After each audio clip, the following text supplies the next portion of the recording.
Bismillahirrahmanirrahim. Assalamualaikum warahmatullahi wabarakatuh. Bismillahirrahmanirrahim. Wassalatu wassalamu ala asrafil anbiya'i wal mursalin wa ala alihi wa sahbihi ajma'in. Allahumma salli ala sayyidina Muhammadin wa ala alihi wa sahbihi ajma'in, amma ba'd. Ingkang kula hormati jamaah kuliah subuh, alhamdulillah wa syukurillah, di pagi hari ini kita masih bisa tetap untuk bisa bersama-sama menjalani sholat subuh berjamaah. Semoga langkah kita ini adalah sebuah langkah agar kita memiliki harapan yang lebih baik di ke depan. Amin, Allahumma amin. Qala al-musannifu rahimahullahu ta'ala, as-su'batu al-asiratu hubbullahi. Enggak berarti ya. Bagian yang ke-10 dari iman itu adalah cinta kepada Allah. Wa alamatu hubbillahi hubbul qur'ani wa alamatu hubbihima hubbun nabiyyi wa alamatu hubbihi sallallahu alaihi wasallam hubbus sunnati wa alamatu hubbiha hubbul akhirati wa alamatu hubbiha bughdul dunya wa alamatu bughdiha alla yahuda minha illa zadan wa balaghatan ilal akhirati. Jadi ciri-ciri orang iman yang ke-10 itu adalah cinta kepada Allah. Ciri-cirinya cinta kepada Allah itu berarti cinta kepada Al-Quran. Berarti sering baca Al-Quran, ya sebisanya lah. Itu namanya ciri-ciri cinta kepada Al-Quran. Orang itu kan kalau seneng itu kan sering pengen berkomunikasi. Kayak Ridho itu ya, ketika senang orang kan senang teleponnya suwe, jadi telepon itu suwe sampai sejam-jaman. Iya, makanya di bulan puasa ini ya mangga kita baca Al-Quran sebagai rasa cinta kita kepada Allah, kepada Al-Quran, kan begitu. Dan cinta, tanda-tandanya cinta kepada Allah dan Al-Quran itu ya cinta kepada Nabi. Ya, bakal cinta kepada Nabi ya ciri-cirinya melakukan perintah-perintah Nabi, itu. Dan ciri-cirinya melakukan cinta Nabi itu adalah cinta akhirat. Artinya cinta akhirat itu begini. Jadi cinta akhirat itu caranya ketika kita mengamalkan satu perbuatan apa sajalah, satu amaliyah apa saja. Apakah tidur, apakah itu makan, atau bekerja, itu kita niatkan ketika tidur kita niatkan, ya Allah, saya ini mau tidur supaya apa? Supaya besok subuh bisa bangun dan sholatnya itu menjadi khusyuk. Nah, itu namanya lakukan satu pekerjaan karena tujuan akhirat. Misalnya makan, ya Allah, saya itu mau makan supaya punya tenaga, dan tenaga ini akan saya gunakan untuk ibadah, untuk sholat, untuk berbuat baik. Iku arane tujuan akhirat. Jadi kudu tujuan akhirat itu khusus ngaji, enggak. Yang ngaji ya bisa. Saya ngaji tujuannya supaya menambah ilmu. Sehingga ketika menambah ilmu berarti amaliyah-amaliyah kita itu didasari oleh ilmu. Kalau amaliyah-amaliyah kita didasari oleh ilmu, maka kemungkinan besar amaliyah kita itu diterima oleh Allah Subhanahu wa taala.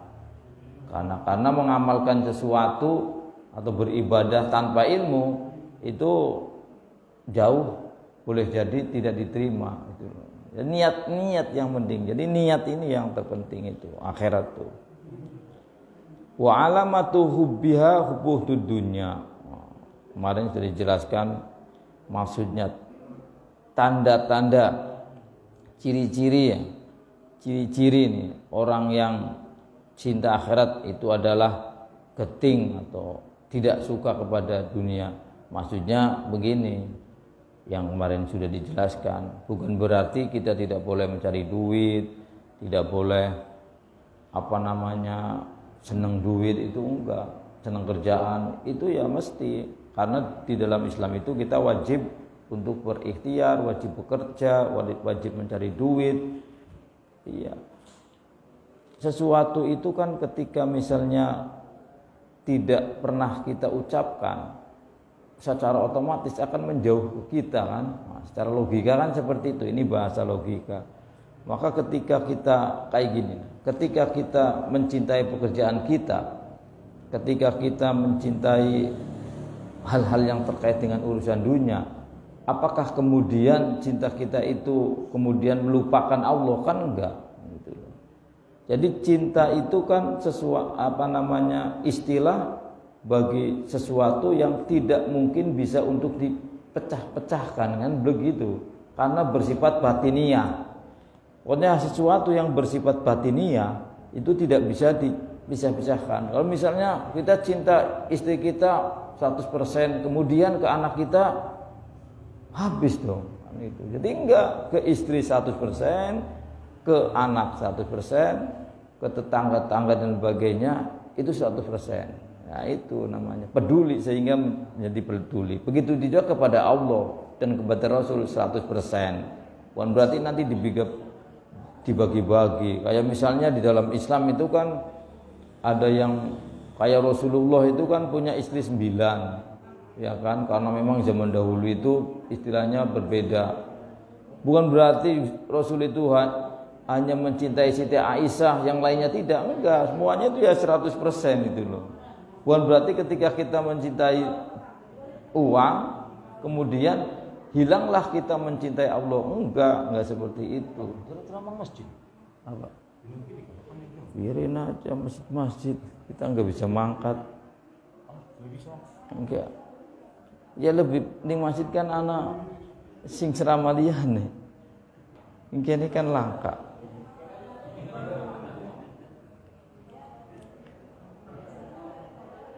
Hah? Ya nggak bisa kan. Nanti sini aja. Wes ya. Kita ku akeh jadwal subuh, tapi tak tinggal ya. Bener.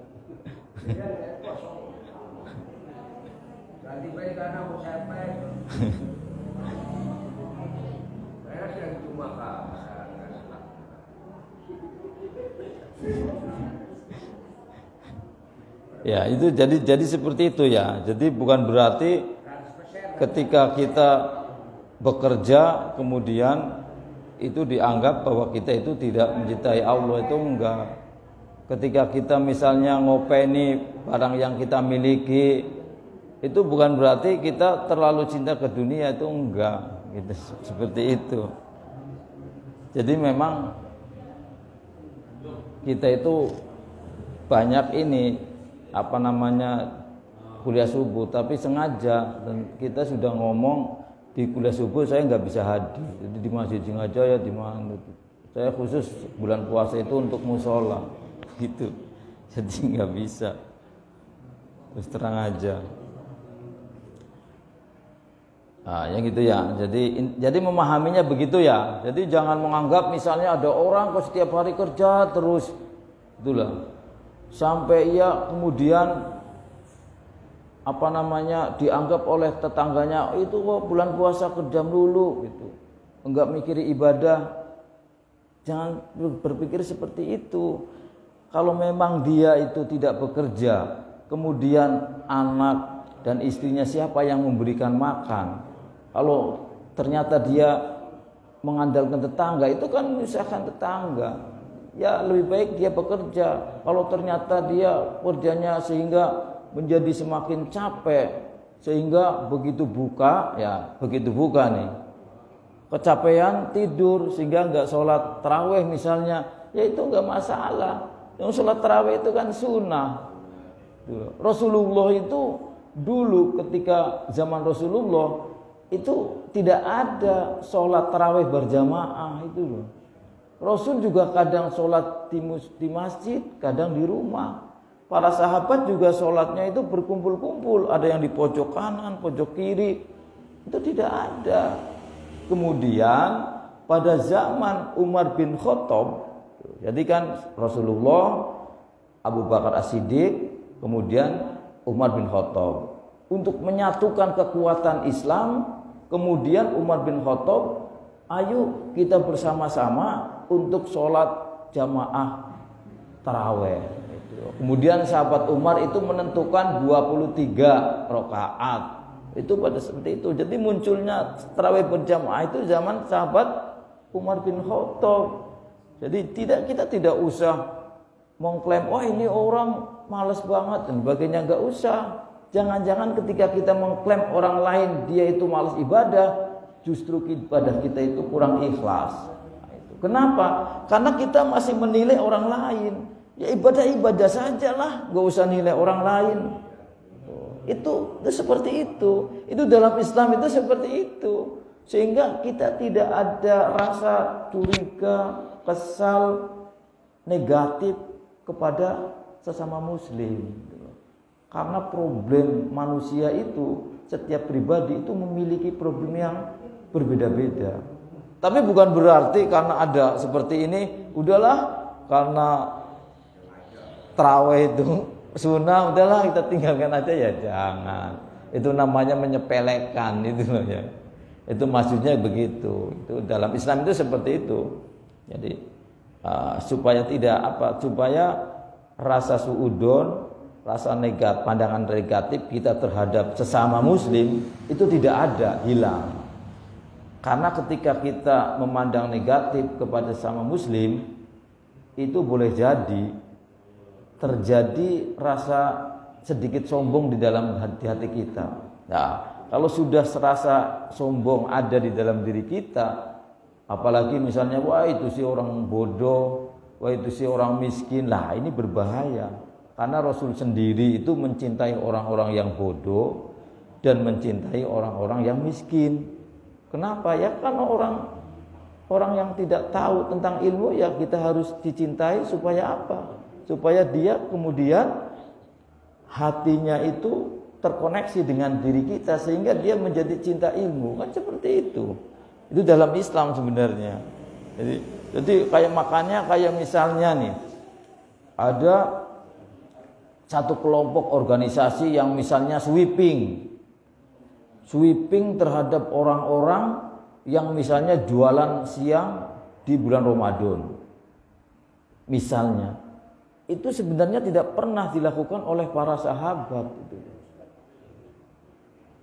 Puasa itu kan karena keimanan. Karena keimanan itu, meskipun misalnya disodorkan makanan-makanan yang enak, misalnya lah contoh sampean duhur-duhur habis kerja lapar, disodorkan makanan yang paling disukai, plek. Itu dimakan enggak? Hah? Dimakan enggak? Dimakan enggak? Kan enggak, kan karena meskipun pingin makan terus kesenangannya, tapi karena dia punya iman bahwa saya ini sedang berpuasa, ya tinggalkan. Iman ini kan yang bisa mengendalikan hawa nafsu. Tetapi ketika misalnya ada orang yang di siang hari makan, pada dia Islam, berarti dia tidak punya iman. Khawatirnya begini, ketika kita tidak berpuasa di dalam bulan Ramadan, kemudian itu kan termasuk golongan orang-orang yang tidak beriman. Kemudian mati, berarti mati dalam keadaan su'ul khotimah. Berarti kan hanya sedikit hari itu kita terpengaruh oleh hawa nafsu, kemudian mati, dan kematian itu yang menjadikan kita su'ul khotimah, maka selama-lamanya kita akan disiksa di akhirat kelak nanti. Itu kan rugi. Seperti itu cara-cara berpikirnya. Jadi sungguh bodoh orang-orang yang lagi puasa disodori makanan enak, makanan yang dia suka, yang belum pernah dia makan, kemudian dimakan. Berarti imannya nggak ada dia itu. Ciri-ciri tipis imannya itu loh. Ya kalau kita misalnya haus di kolah atau di kamar, kan nggak berani kan? Wah, kenapa? Karena ini Allah tahu nih. Itu namanya iman. Iman itu seperti itu. Meskipun tidak ada siapa-siapa, nggak berani melakukan hal-hal yang dilarang oleh Allah. Itu namanya iman. Iya, jadi pentingnya di situ ya. Nah, itu. Jadi harus bisa membedakan antara ibadah dan amaliyah kegiatan sehari-hari. Iya. Jadi dan sebenarnya hadis-hadis yang menyatakan bahwa orang semakin kaya, semakin lama di nerakanya, semakin panjang pertanggungjawabannya di akhirat kelak nanti. Itu kan bagi orang-orang yang ketika memiliki kekayaan kemudian hanya untuk pribadi. Tapi ketika misalnya kekayaan itu diberikan kepada yang lain untuk membangun masjid, untuk fakir miskin, untuk yatim, ya cepatlah masuk surganya. Contohnya Abdullah bin Auf. Abdullah bin Auf itu kan sahabat Nabi yang kaya raya. Semua para sahabat yang tidak bisa makan dikasih. Tapi kekayaan yang dimiliki ini, bahkan setelah Rasulullah meninggal, seluruh pemerintahan itu dibiayain. Istri-istri Rasul semuanya dibiayain. Itu kan melimpah ruah. Tetapi kenapa Rasulullah SAW sebelum wafat memberikan penjelasan kepada para sahabat bahwa salah satu 10 dari sahabat yang masuk surga tanpa dihisab itu adalah Abdullah bin Auf. Nah, itu kan artinya kan sebenarnya itu nggak jadi masalah gitu loh. Itu Rasul seperti itu. Jadi pemahaman-pemahaman yang semakin punya harta maka semakin susah nanti di akhirat itu harus dihilangkan gitu loh. Kita tidak akan misalnya ada pembangunan masjid kalau nggak punya duit kan nggak bisa bantu. Ada rukun Islam yang kelima, haji. Kalau nggak punya duit, bagaimana kita bisa haji? Kan seperti itu. Ya, jadi harus berubah. Dan kalau kita pingin rezeki kita gampang, jangan benci kepada orang-orang kaya. Kalau kita benci kepada orang-orang kaya, nanti kita miskin terus. Kenapa? Karena terjadi gap, penghalang antara kita dengan dia. Maka cintailah orang-orang yang kaya seperti mencintai orang-orang yang miskin. Sama-sama saja semua manusia. Sehingga apa? Sehingga kita terjadi koneksitas, menyambung. Karena nyambung berarti derajat kita, rezeki-rezeki yang Allah berikan kepada orang-orang yang kaya itu akan menyalur kepada kita juga. Kelemahan kita kan kalau ada orang kaya suudon. Wah, ini apakah hasil nyupang sebagainya? Nah, ini mental-mental miskin ini. Itu keliru. Jadi dalam ajaran agama itu enggak mengajarkan itu. Itu yang harus dirubah tuh. Mindset itu yang harus dirubah. Atau kalau ada orang lain tetangga yang jualannya itu laku, ya, kemudian kita langsung, oh jangan-jangan ia nganggo dukun ya. Nah itu mental-mental kekeliruan dalam memahami kehidupan. Tapi justru kalau dalam Islam, Abdurrahman bin Auf itu dulunya itu ketika jualan di pasar, ya, itu cuma jualan yang pakai ini meja di pojok, nggak punya toko, di pojok saja. Nah, kemudian apa? Kemudian Abdurrahman bin Auf setiap malam itu kalau siang itu kan melihat mana nih jualan toko yang paling laku. Oh ini, setiap malam Abdurrahman bin Auf itu berdiri di toko yang laku, berdoa, ya Allah, semoga toko ini semakin laku dan semakin laku sehingga barangnya habis. Kalau barangnya habis kan pindah ke dirinya, beli ada orang butuh ternyata di sini habis kan pindah ke yang lain. Itu cara berpikirnya tuh harus seperti itu. Itu Islam itu tuh. Sehingga apa? Sehingga nanti energi kekayaan, keberlimpahan yang dimiliki oleh toko yang laku itu terserap dalam dirinya. Karena berdoa sih menyatu, maka akhirnya apa? Tokonya Abdurrahman bin Auf misalnya kecil, setiap jualan habis. Akhirnya apa? Setelah 3 tahun Tokoh yang paling laku, paling terkenal di pasar itu adalah Abdurrahman bin Auf dulu. Dan sehingga Rasulullah menyebutkan Abdurrahman bin Auf ini adalah orang yang terkaya dan yang masuk surga tanpa hisab. Itu cara berpikirnya itu harus begitu. Jangan lowong rezeki itu kan sudah diatur oleh Allah. Jadi itu yang namanya menarik rezeki. Zikir-zikir ya, kalau saya buka ya ini. Zikir-zikir penarik rezeki. Saya juga punya zikir untuk menarik rezeki toko supaya banyak rezekinya. Itu kalau diterjemahkan bahasa Indonesia itu seperti itu. Maknanya seperti itu. Mendoakan toko-toko yang laku itu menjadi semakin laku.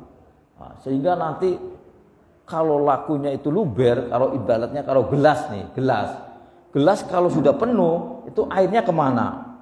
Ya kan ke samping-sampingnya lah. Maka yang di samping-sampingnya ini akan kecipretan, akan terkena. Itu loh.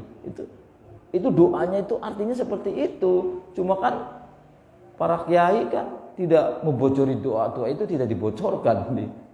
Itu saya kan baca. Oh ini untuk rezeki saya baca. Oh ternyata doanya ini kayak gini ya.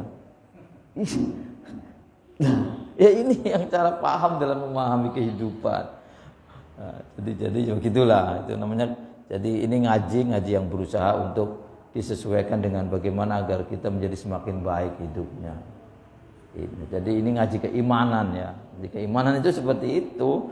Ini ada di kitab-kitab juga menjelaskan seperti itu. Jadi ngaji itu ya jangan fikih aja ya, fikih ya, cara sholat ya, tapi juga ada ngaji yang terkaitan dengan kehidupan supaya kita hidupnya itu lebih enak, lebih enjoy, lebih nikmat. Ya rezeki sedikit juga kalau diterima dengan tulus ikhlas ya akan menjadi berkah kan begitu. Kalau berkah itu kan sedikit menjadi cukup. Yang penting hidup ini kan cukup, ya kan? Iya cukup, pengen ini ada.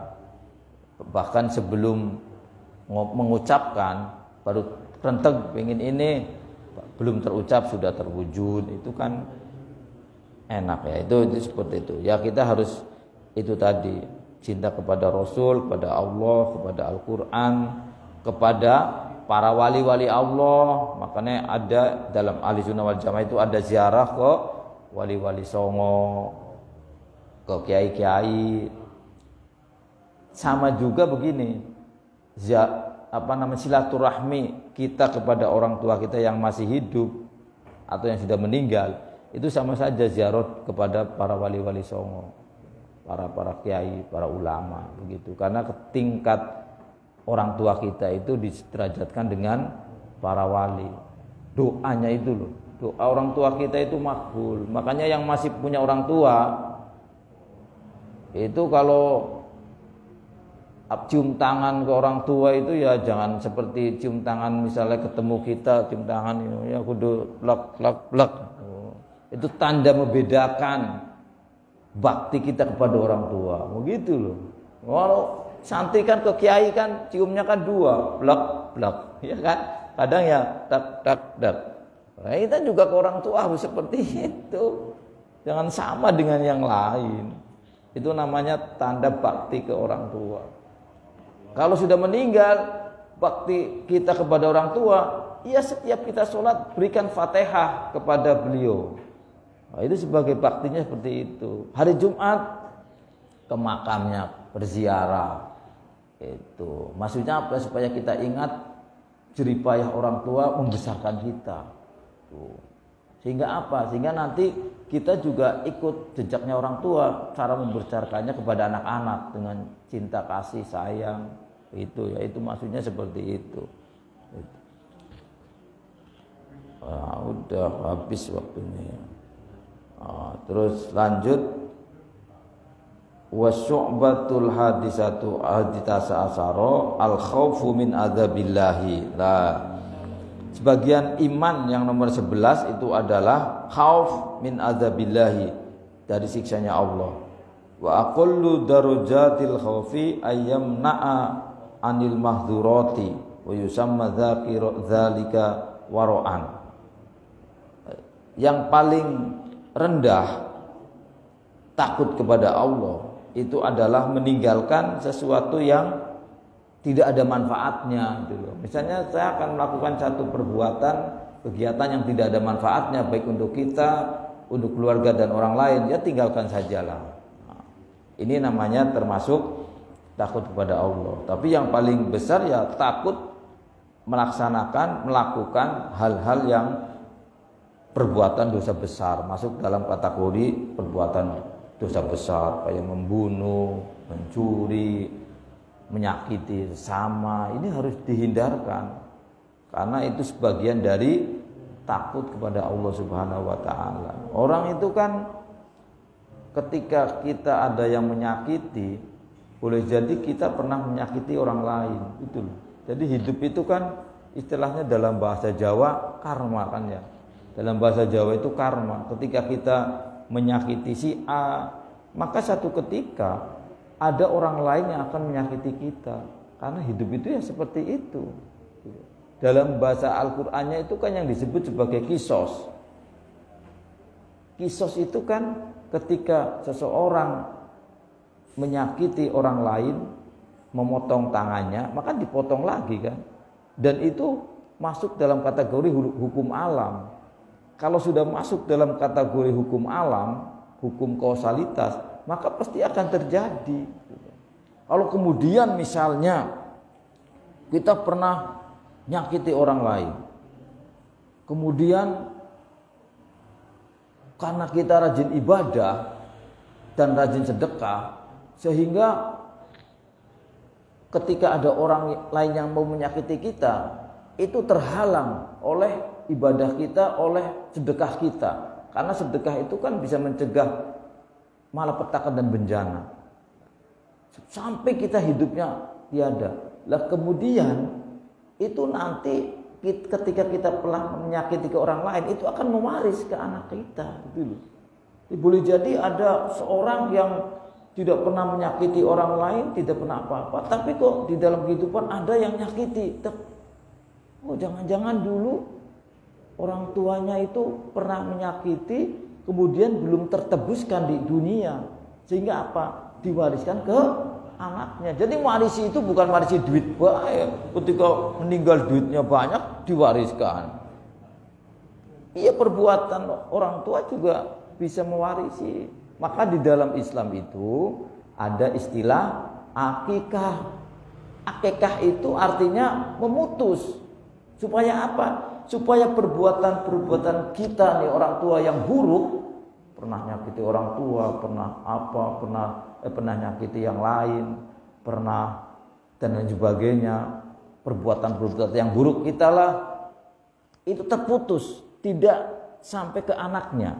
Atau kita punya misalnya penyakit darah tinggi atau penyakit lainnya, agar jangan sampai ke anaknya, itu diputus dengan akikah. Sehingga apa? Kebaikan-kebaikan yang ada pada anaknya. Seperti itu.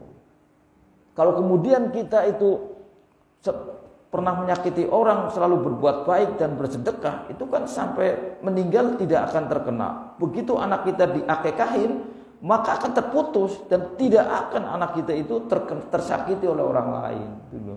Itu makna akekah itu yang jarang dijelaskan oleh para ustadz.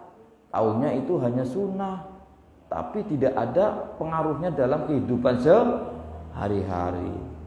Itu makanya kan bacaan-bacaan doa akikah itu kan seperti itu sebenarnya. Itu harus dikupas supaya kita hidupnya menjadi semakin menikmati hidup gitu loh. Aja hidup. Kenapa ya saya kok begini? Ya itu pertanyaan-pertanyaan karena tidak memahami kehidupan. Kalau saya sih ketika misalnya terjadi A dalam diri kita langsung introspeksi. Oh, karena saya begini. Tinggalkan, maka akan hilang, nggak akan terjadi, nggak akan berulang. Kenapa ada orang yang berulang-ulang kena sesuatu yang buruk, yang tidak disukai? Itu karena dia tidak memahami kehidupan. Kalau memahami, introspeksi diri, setelah introspeksi diri, oh karena saya melakukan ini, sehingga apa? Terjadilah begini, maka dia akan tinggalkan itu perbuatan. Sehingga apa? Akibatnya yang dulu terjadi tidak akan terjadi. Gitu. Jadi terputus. Jadi seorang mukmin itu adalah seorang yang tidak akan mungkin terjerumus kepada sesuatu yang tidak disukai yang kedua kalinya. Cukup sekali. Gitu loh. Itu ciri-ciri orang yang beriman. Mungkin cukup waktunya udah jam 5:30. Terima kasih. Semoga pengajian ini menjadikan kita semakin lebih imannya kuat, ketakwaannya semakin melejit, sehingga hidupnya menjadi semakin bahagia. Wallahul muwaffiq ila aqwamit thoriq. Wassalamualaikum warahmatullahi wabarakatuh. Allahumma sholli ala sayyidina Muhammadin tibil qulubi wa dawaiha wa afiyatil abdani wa shifaiha wa nuril absari wa liyaiha wa ala alihi wa sahbihi wa sallim.